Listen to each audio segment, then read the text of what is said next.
18h sur l'ensemble du réseau synchronisé de Sen Radio. Bienvenue à vous dans ce journal. À la une de l'actualité, 3 décès supplémentaires liés au coronavirus sont enregistrés ces dernières 24 heures et 153 nouvelles contaminations, dont 106 issues de la transmission communautaire, avec les mêmes zones en tête, Kaolack, Thiès ou encore Mbour. À Thiès, le CTE Amadou Sakhir Diéguène est débordé, des patients qui arrivent à l'hôpital en fin de vie. La phobie des hôpitaux les pousse à pratiquer l'automédication dès les premiers symptômes. Justement, que devrait être la conduite des pharmaciens dans ces cas-là? Réponse dans ce journal avec le président du syndicat des pharmaciens du Sénégal, Dr Hassan Diop, sera notre invité. Et puis, travaux du BRT, les populations et riverains de Sacré-Cœur et de la cité Keur-Gorgui vivent un calvaire entre difficultés d'accès à la route principale et nuisances sonores.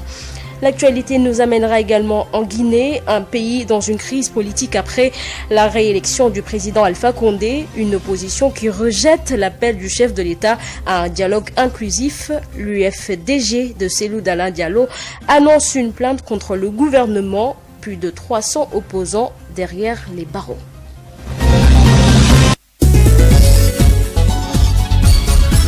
Aïssatou Gueiba. À la présentation, merci de nous choisir pour vous informer.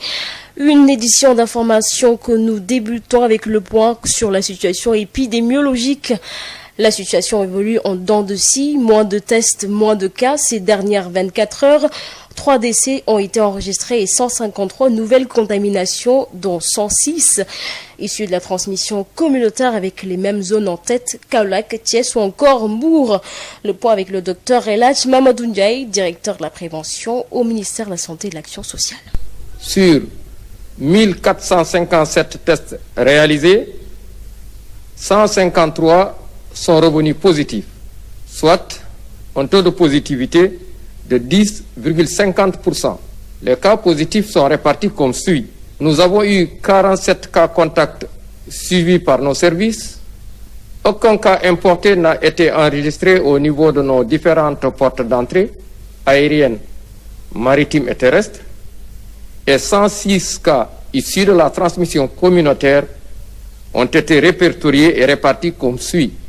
9 dans la commune de Kaolack, 7 à Thiès, 6 à Mbour et à Touba, 5 au Mariste, 4 à Amitié, Dieuppeul et Zakmbao, 3 à Dakar Plateau, Kédougou, Liberté 6, Mermoz et Rufisque, 2 à Guédiawaye, Kolda, Linguère, Médina, Matam, Ngor et Popenguine, 1 aux Almadies, Dara, Cambérène, Cité Aliou Sow, Cité Gadaye, Cité Impôts et Domaines, Colobane, Derklé, Diamniadio, Fass Delorme, Gibraltar, Grand Mbao, Grand Yoff, HLM Fass, HLM Grand Médine, Kanel, Keur Massar, Mékhé, Nord Foire, Parcelles Assainies, Petit Mbao, Rebeuss, Sangalkam, Sébikotane, Sokone, Thiaroye Azur, Thiaroye-sur-Mer, Thilogne, Tivaouane, Yeumbeul, Yoff et Ziguinchor. 218 patients suivis ont été contrôlés négatifs et déclarés guéris. 56 cas graves sont pris en charge dans nos services de réanimation. 3 décès ont été enregistrés ce lundi 1er février 2021. L'état de santé des autres patients hospitalisés est jugé stable. À ce jour, 27 080 cas ont été déclarés positifs, dont 22 363 guéris, 641 décédés et donc 4 075 patients sous traitement. Et cette alerte des responsables du centre de traitement des épidémies de l'hôpital régional Amadou Sakhir Diéguène de Thiès, le CTE, est débordé face à la multiplication des cas. Le personnel médical appelle à plus de responsabilité. Thiès, Babakarna. Situation catastrophique du Covid-19 à Thiès, le coordinateur du centre de traitement des épidémies du centre hospitalier régional Elhadj Amadou Sakhir Diéguène de Thiès sort de sa réserve. Le professeur Madoki Maguette Diop. On a eu mal durant le week-end. Nous avons enregistré 3 décès avant-hier, 2 décès ce matin. Pendant que nous autres qui travaillons avons très mal, nous sommes confrontés à des personnes qui nous disent est-ce que Covid existe? Cela fait mal. Le mal est là, pour me répéter, c'est une maladie qui n'est pas inventée. Malheureusement, nous recevons des patients qui arrivent en fin de vie. C'est le cas de le dire, de façon crue. Nous n'aurions pas aimé compter les décès. Mais il y en a. Mais la bonne nouvelle, c'est que ceux qui viennent tôt sont tirés d'affaire et quand ils partent, c'est de très très bons ambassadeurs. Ils nous remercient, ils prient pour l'hôpital, ils nous disent qu'ils ne savaient pas qu'on pouvait autant s'investir et qu'ils vont être nos messagers pour dire à tout le monde de respecter les mesures barrières. Avec un secteur débordé, les blouses blanches a plus de responsabilités. Professeur Diop. Là, on en était hier, justement, on en était à 18 et le matin, tout de suite, c'est descendu à 16 parce qu'on en a perdu 2. Mais il y a une forte demande. À chaque fois que nous faisons le plein, il y a une demande qui est très forte et ce qui a fait que même la direction a dû accéder à notre demande. Nous avons dû augmenter la capacité litière du centre qui est passée de 15 à 22 maintenant. Ça va aller à 22. La Fondation Amadou Dieye, pour accompagner le CTE de Thiès, a offert à la structure sanitaire du matériel de protection, des médicaments et des produits alimentaires. Babacar Ndaw, Thiès, Sud FM. Babacar Ndaw, des patients qui arrivent à l'hôpital en fin de vie, la phobie des hôpitaux les pousse à pratiquer l'automédication dès les premiers symptômes. Les gérants de pharmacie se disent très exposés à Mbour en cette période de propagation du virus, étant dans des lieux recevant du public et des malades qui présentent parfois des symptômes. Ces pharmaciens qui déclarent n'avoir pas les prérogatives de tester ou de soigner les malades optent pour la sensibilisation et l'orientation vers les structures de santé. Pour éviter l'automédication, ces vendeurs de médicaments exigent aux clients l'ordonnance du médecin Moustapha Sall. Docteur Ndiaye, assistant à la pharmacie Abdelaziz Dabakh de Mbour. Voilà, c'est docteur Koli, pharmacie à Mbour. Ndiaye et Koli sont des docteurs gérants de pharmacie à Mbour. Étant dans des lieux recevant du public et des malades, ils se disent être exposés en cette période de propagation du virus. Oui, ça vraiment c'est un problème parce qu'on est très exposé, parce qu'il y a des patients entre guillemets qui sont un peu têtus, donc qui ne veulent pas respecter les mesures. J'ai une fois rencontré un patient qui souffrait aussi des symptômes. Apparemment, ils ont dit par des sources qui sont un peu entre guillemets qu'il avait le Covid-19. Et des fois, on est obligé de les laisser dehors. Ils disent aux gardiens ce qu'ils veulent pour les obliger. Donc, on leur dit, ok, mettez-vous dehors. On les offre carrément l'accès. Ces pharmaciens qui n'ont pas les moyens de tester les malades optent pour la sensibilisation et l'orientation en cas de présence de symptômes chez les clients. On soupçonne, mais comme je t'ai dit avant, on essaie de ne pas apeurer la population, de ne pas les faire paniquer. Donc, on les demande gentiment, si ça persiste, d'aller voir la personne indiquée, qui est le médecin. Les patients ont l'habitude de venir à la pharmacie avant d'aller à l'hôpital. C'est ici leur premier secours, comme on peut dire. Dès qu'on voit un patient qui présente des signes, on prend le soin de le sensibiliser et de l'orienter dans les districts sanitaires qui sont les plus proches. Il y a des médicaments très prisés depuis l'apparition de la pandémie, mais ces vendeurs exigent l'ordonnance. C'est l'azithromycine, d'ailleurs, mais on est presque en rupture de stock d'azithromycine, donc c'est l'un des médicaments les plus prisés. Il y a l'hydroxychloroquine aussi, on est tombé en rupture. Il y a le paracétamol, voilà, mais comme je le dis, il y a de l'automédication, parce que souvent, quand les personnes demandent de l'azithro, on soupçonne que c'est ça. Pour éviter ça, on demande surtout l'automédication. On demande une prescription. Car même l'azithromycine, ces 10 derniers mois, c'est un médicament qui a été beaucoup utilisé. Il y a beaucoup d'automédication, mais nous, on ne donne pas un antibiotique comme ça. Ici, pour te donner un antibiotique, d'aller trouver le prescripteur, qui est le médecin, qui est chargé de prescrire un médicament, et ça fait partie aussi de sa législation. Je pense que c'est à eux de prescrire le médicament. Mbour fait partie ces derniers temps parmi les foyers de transmission du coronavirus. En 48 heures, plus d'une trentaine de cas communautaires enregistrés dans cette localité. Moustapha Sall, Mbour, Sud FM. Moustapha Sall est dans la banlieue dakaroise. La pratique d'automédication sur la Covid-19 n'est pas fréquente dans les pharmacies, même si les pharmaciens n'excluent pas cette présence de pratique chez certains clients. Dans une pharmacie dans la banlieue dakaroise, la présence du médicament indiqué dans le traitement du Covid est fréquente, renseigne un pharmacien. Toutefois, ce dernier estime que les discussions avec les clients sont autour des gestes barrières. Et là, Moussa Thiam s'est rendu dans une pharmacie de la banlieue.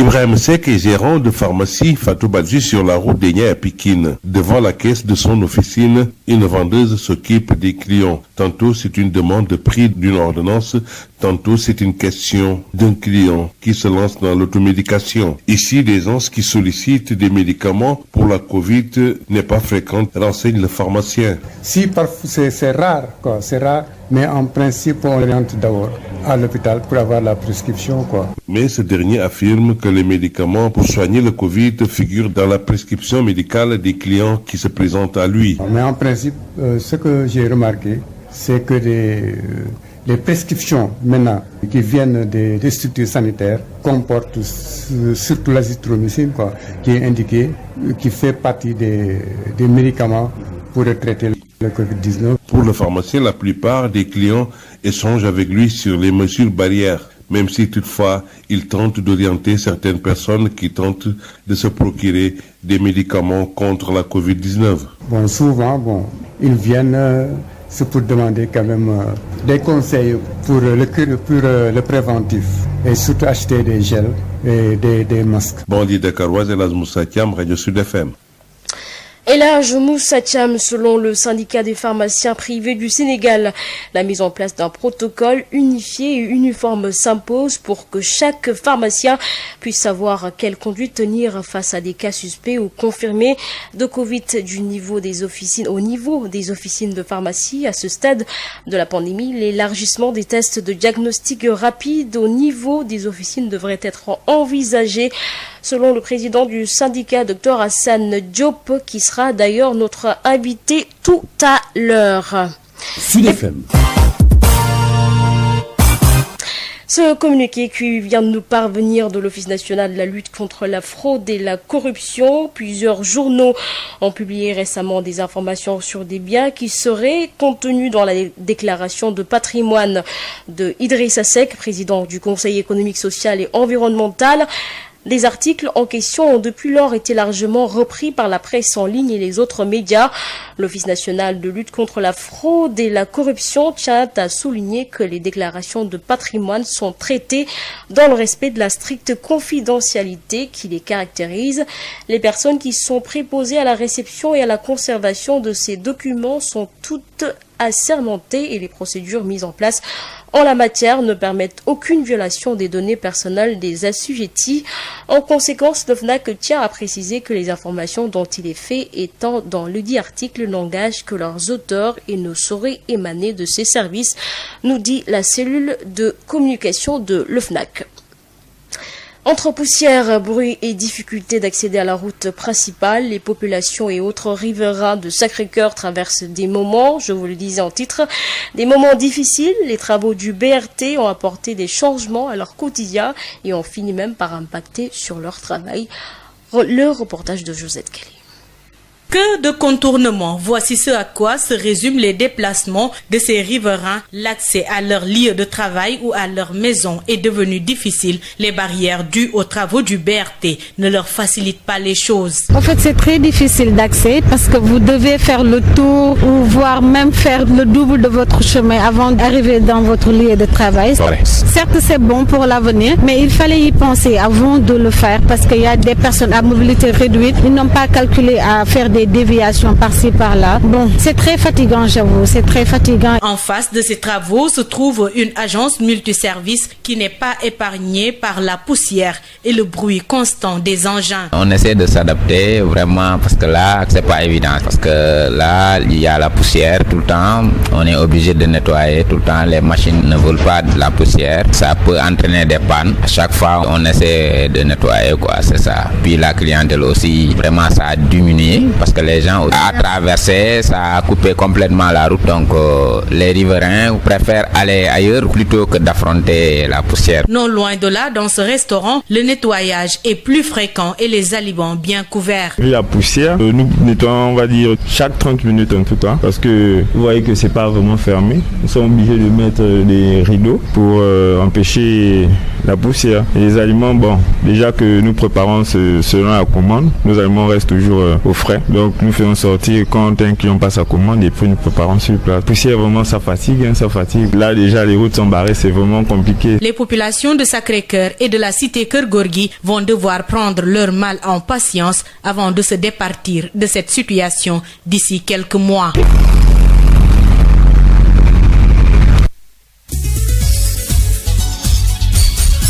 Sud International. En Guinée, l'opposition rejette la main tendue du président de la République qui appelle à un dialogue inclusif pour décrisper la situation politique du pays. Le principal opposant au chef de l'État, Alpha Condé, annonce plutôt une plainte contre le gouvernement à la Cour de justice de la CEDEAO pour grave violation des droits de l'homme, assassinat et détention illégale des militants de son parti, l'UFDG. La correspondance d'Amadou Ribari. La Guinée est plongée dans une crise politique née de la réélection du président Alpha Condé pour un 3e mandat. Plusieurs opposants sont en ce moment écrouillés dans des prisons où 8 d'entre eux ont même trouvé la mort dans ces geôles. Face à l'enlisement de la situation provoquée par l'organisation de nombreuses manifestations réprimées par les services de sécurité, le président de la République a décidé de créer un cadre permanent du dialogue politique en vue de rapprocher les positions et sortir le pays de sa torpeur. Sauf que l'Union des forces démocratiques de Guinée, principal parti d'opposition, rejette en bloc cette main tendue du chef de l'État. Je dois faire la seule chose qui préoccupe en ce moment l'UFDG, c'est la détention illégale de ces cadres, ces militants et alliés aux motifs grotesques de fabrication et de détention d'armes de guerre. Également, l'occupation sans aucune base légale par les forces de défense et de sécurité du siège et des bureaux de l'UFDG depuis le 20 octobre 2020. Mais aussi l'assassinat ciblé d'une 50aine de nos militants. Pour le parti dirigé par l'opposant Cellou Dalein Diallo, cette main tendue du président de la République n'est pas sincère. Pour le porte-parole de l'opposition guinéenne, à la place d'un dialogue, Alpha Condé aurait plutôt facilité la libération des nombreux militants emprisonnés justement. La crise qui sévit aujourd'hui est née du fait de M. Alpha Condé d'usurper la victoire de Cellou Dalein Diallo.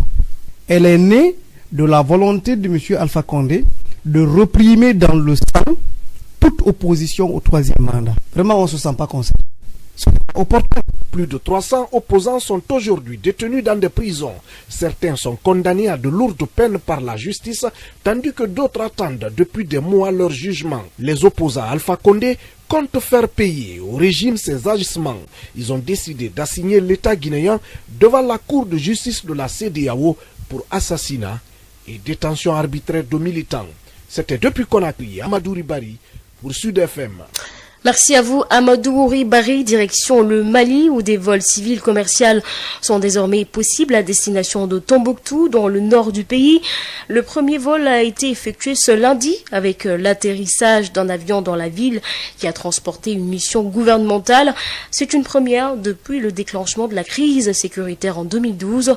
Plus de précisions dans ce papier signé Sori Ibrahim Maïga. Il y a bientôt 9 ans, aucune liaison aérienne commerciale n'était possible entre Tombouctou et le reste du Mali. Mais depuis hier lundi, on peut rallier la 7e région du pays. C'est un avion d'une nouvelle compagnie malienne appelée Sky Mali qui s'est posé dans la ville sainte avec à bord une délégation ministérielle conduite par le ministre des Transports. C'est le premier vol commercial à rallier la ville des 333 saints du nord-ouest malien depuis sa mise sous embargo djihadiste en 2012 et 2013. Ainsi, on pourra désormais effectuer des vols entre Bamako et Tombouctou 2 fois par semaine. En plus de Gao et Kaï, ces voyages civils par avion sont facilités pour Tombouctou grâce au concours de la compagnie. Les forces armées maliennes, la MINUSMA et l'opération Barkhane qui assureront la sécurité des usagers. Les responsables de ce nouveau service aérien promettent également dans les jours à venir un escale au centre du pays, à Mopti notamment. Pour rappel, les usagers empruntaient le bateau et le corridor miné par l'insécurité pour pouvoir se rendre dans cette zone du Mali qui est distante de la capitale Bamako de 1011 km en voiture. Sori Ibrahim Maïga depuis Bamako pour Sud FM. Merci à vous, Sori Ibrahim Maïga, direction le Burkina, pour éviter les risques de propagation de la maladie de la grippe aviaire qui sévit au Sénégal.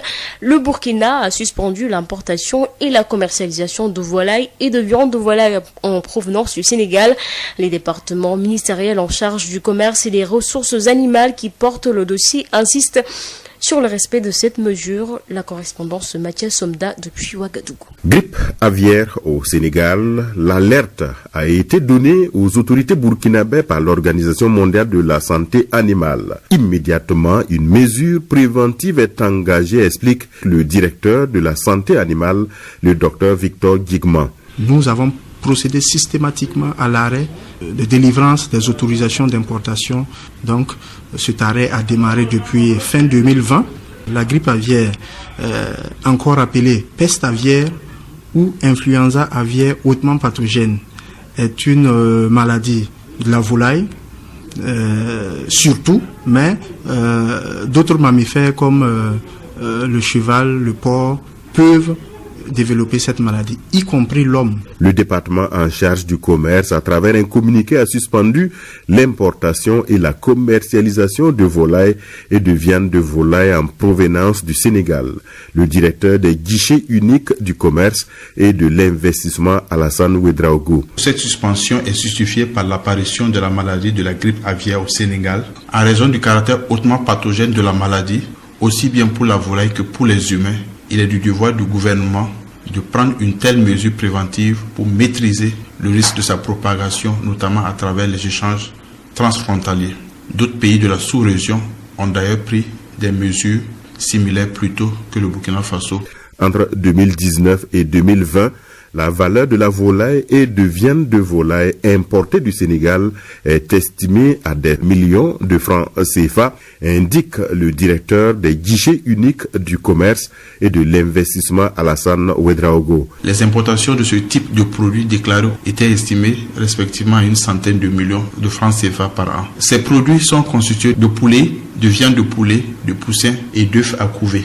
Comme il convient de le souligner, ce qui est important à retenir ici, ce n'est pas l'importance du volume importé, mais l'existence du risque sanitaire lié à la propagation du virus de la grippe aviaire. Le Burkina, selon le département en charge des ressources animales, a connu 2 épisodes de grippe aviaire en 2006 et en 2015. Mathieu Somda depuis Ouagadougou pour Sud FM.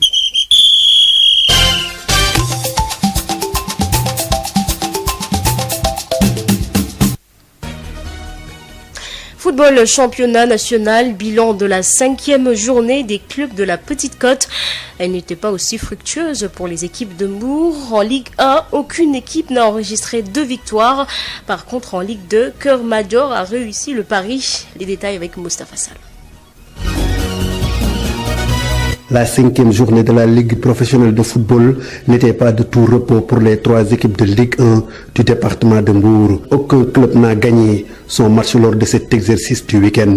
Djambar de Sali s'est incliné à Dakar devant l'AS Douane. Les Gablous ont pris le dessus sur les Djambars de Sali sur la plus petite des marques, 1-0. Le Stade de Mbour a laissé 2 points filés à domicile contre cette excellence de Thiès après un nul vierge dans son entre de la tanière du complexe Bruno Metsu. Les stadistes de Mbour ont engrangé 6 points en 5 matchs avec 3 matchs nuls, un succès et une défaite. Ils occupent présentement la 9e place du classement. Son voisin et ennemi juré, Mbour Petite Côte, avec un début de saison poussif, est allé à Louga arracher un nul d'1 but partout face à Lazak Ndiambrosat Al-Bourignaï. Les Pélicans d'MPC sont à la 12e position, synonyme de premier non relégable. 3 défaites, 1 nul, 1 succès après 5 rencontres. Peut-être ce bon point de prix sera une bouffée d'oxygène pour les poulains du coach italien qui vont accueillir lors de la 6e journée. À noter que Djambar, malgré sa défaite, reste leader de la Ligue 1, 10 points au compteur. Les académiciens de Salé Portudal viennent d'enregistrer le premier revers à la suite de 3 victoires et 1 nul. Djambar a une attaque de 7 buts marqués contre 5 concédés, soit une moyenne 2 buts encaissés par match. Pour la Ligue 2, les 2 équipes de Mbour qui évoluent à ce niveau sont toutes sorties victorieuses lors de la 5e journée. Keur Madior a pris le dessus sur Diamano de Fatick sur le score étriqué d'1-0 et occupe la deuxième place du podium de la Ligue 2. Les protégés du coach Malick Diop qui effectue une bonne entame de saison avec 3 victoires, un match nul et une défaite. L'autre équipe, c'est Dembe Diop FC, promu la saison dernière, qui a reçu et battu EJ Fatick sur la marque de 2-0. Dembe Diop est logé à la seconde moitié du tableau, à la 9e place avec ses 6 points, 2 victoires et 3 défaites en 5 journées. Moustapha Salembourg, Sud FM. Sud FM, l'invité du jour. Il s'agit du docteur Hassan Diop, président du syndicat des pharmaciens privés du Sénégal. Il s'entretient ici avec Marie-Rosalie Ndiaye. Docteur Hassan Diop, bonjour. Oui, bonjour. Vous êtes le président du syndicat des pharmaciens privés du Sénégal. Beaucoup de personnes présentant des symptômes semblables à ceux du Covid-19 se présentent de plus en plus au niveau des officines pour demander quelques médicaments. Dans ces cas de figure, quelle est en général l'attitude du pharmacien? Oui, l'attitude du pharmacien, c'est ce que le pharmacien a l'habitude de faire. C'est d'abord d'identifier si réellement c'est quelque chose qu'il faut prendre en charge. Et la prise en charge ne va pas au-delà de soulager les symptômes. Mais dans le cas où nous suspectons un cas de Covid, le pharmacien, il a son rôle après avoir rassuré le malade ou la personne, après avoir discuter avec la personne pour la pousser à comprendre un peu c'est quoi cette maladie et à accepter éventuellement de se faire dépister, c'est de l'orienter vers les structures de prise en charge. Ou, en cas, tout faire pour que cette personne puisse appeler au niveau des centres de prise en charge pour se faire dépister, éventuellement se prendre en charge. Donc, le rôle, c'est ça, c'est de rassurer, de faire accepter au malade, de faire comprendre demain à la personne la maladie et de l'aider, de la pousser à se faire dépister, à se faire prendre en charge. On sait également que certaines personnes viennent demander des médicaments qui sont censés soulager leurs symptômes ou les soigner tout simplement, mais des médicaments qui nécessitent forcément la prescription d'une ordonnance ou qui peuvent avoir des effets secondaires. Dans ces cas-là, comment font les pharmaciens? Oui, ça c'est quelque chose que nous vivons effectivement tous les jours. Et souvent, on demande même des médicaments qui n'ont absolument rien à voir avec la prise en charge de la maladie. Notre rôle, c'est toujours de sensibiliser, d'abord de refuser de vendre certains médicaments sans ordonnance, mais également de sensibiliser la personne sur les dangers de l'automédication. Quel que soit le médicament, aussi bénin puisse-t-il paraître, ce médicament peut présenter des effets secondaires graves, peut même aggraver une maladie. Donc, notre travail, c'est vraiment de sensibiliser les gens, de les pousser à vraiment éviter cette automédication et de se rapprocher des professionnels de santé pour la prise en charge d'abord poser le bon diagnostic et la prise en charge des symptômes qui se présentent. À ce stade de la pandémie, les pharmaciens ont été impliqués dans un quelconque protocole de prise en charge? Non, je dois dire clairement que non. Et ça aussi, c'est quelque chose qui, pour moi, constitue quand même une insuffisance dans la prise en charge, en tout cas dans le système, parce que chacun y va selon ses sensibilités ou sa connaissance de la maladie, etc. Alors qu'à mon avis, je crois qu'il est extrêmement important qu'on ait un protocole unifié et uniforme pour que chaque pharmacien, devant un cas suspect de Covid, puisse savoir quelle est la conduite à tenir, que ça soit vraiment clairement défini et suivi par tout le monde. C'est important. Pourquoi c'est important? En plus de nous permettre de jouer notre rôle de mission de santé publique, c'est que, comme vous le savez, de plus en plus, les gens vont sur les réseaux sociaux, sur Internet, pour glaner des informations sur la maladie, mais également, à la limite même, venir nous demander des médicaments parce qu'ils ont déjà lu ça sur Internet. Et il va falloir qu'ensemble, qu'on tombe d'accord sur ce qu'il faut faire. Et à ce jour, il n'y a pas de protocole clair qui permet à chaque pharmacien, à tous les pharmaciens du moins, d'avoir la même attitude devant des cas suspects. Est-ce que la possibilité d'élargir les tests au niveau des officines est envisageable dans ce cas de figure? Oui, c'est envisageable. Mais il faut aussi comprendre une chose, que les tests, il ne s'agit pas seulement de faire un test. Ça, les pharmaciens savent le faire, on a été formés pour ça. Mais ce qui est le plus important, c'est qu'on puisse avoir un encadrement, un système où chacun va jouer son rôle. Donc, ce test-là, il peut paraître banal, mais c'est un acte de biologie médicale. Cela veut dire quoi? Cela veut dire qu'il y a un travail à faire en amont. Et une fois que le test fait aussi, si toutefois c'est positif, il y a aussi un travail à faire en aval. Donc le pharmacien est prêt à s'insérer dans un programme, dans un système où vraiment les rôles sont clairement définis. Mais pour faire les tests, quand même, on a des tests rapides.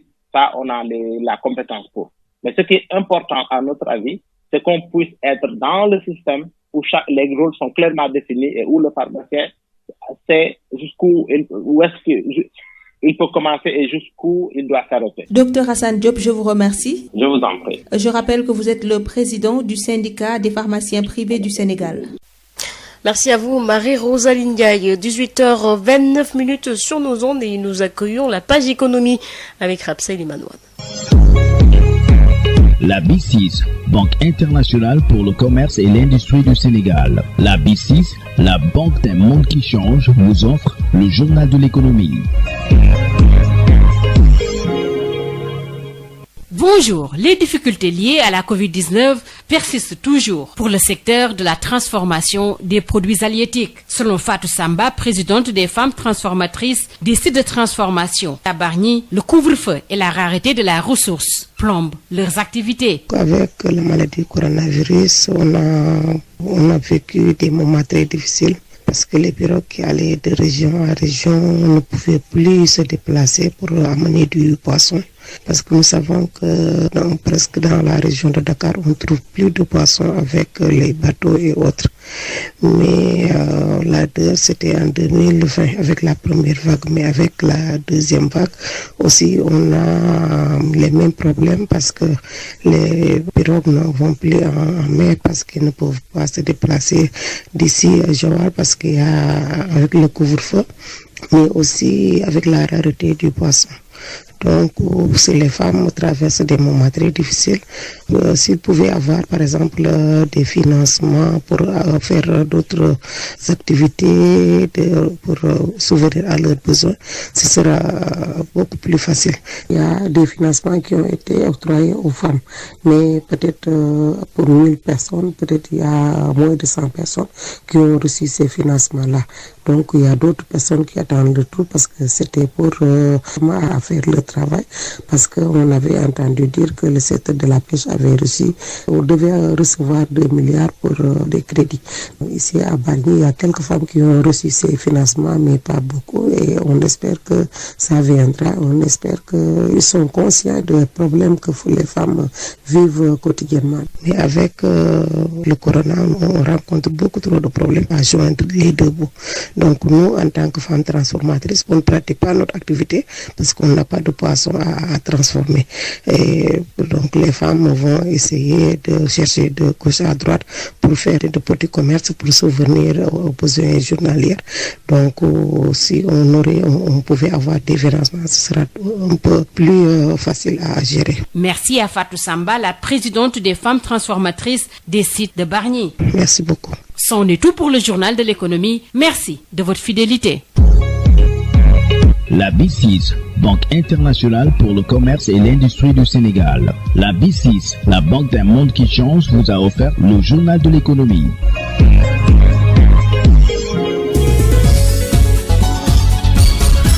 Aïssatou Gueye-Ba.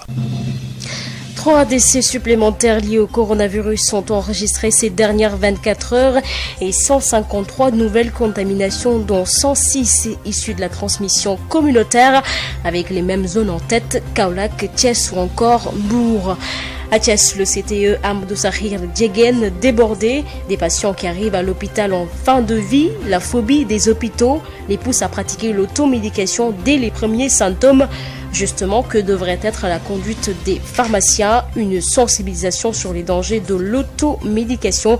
Vous avez écouté les éclairages du docteur Hassan Diop, président du syndicat des pharmaciens privés du Sénégal, dans ce journal. Et puis, travaux du BRT, les populations riveraines de Sacré-Cœur et de la cité Keur-Gorgui vivent un calvaire entre difficultés d'accès à la route principale et nuisances sonores. L'actualité nous a également amené en Guinée, un pays dans une crise politique après la réélection du président Alpha Condé, une opposition qui rejette l'appel du chef de l'État à un dialogue inclusif. L'UFDG, parti de Cellou Dalein Diallo, annonce une plainte contre le gouvernement. Plus de 300 opposants derrière les barreaux. Voilà, c'est la fin de ce journal. Merci de l'avoir suivi. Merci également à Hassan Choun qui en a assuré la mise en onde. À 21h, retrouvez Biram Ndiaye pour le prochain bulletin d'information en Wolof, bien entendu. Dans un instant, ne bougez pas, votre rubrique Sud Éducation avec Mariam et Aïda.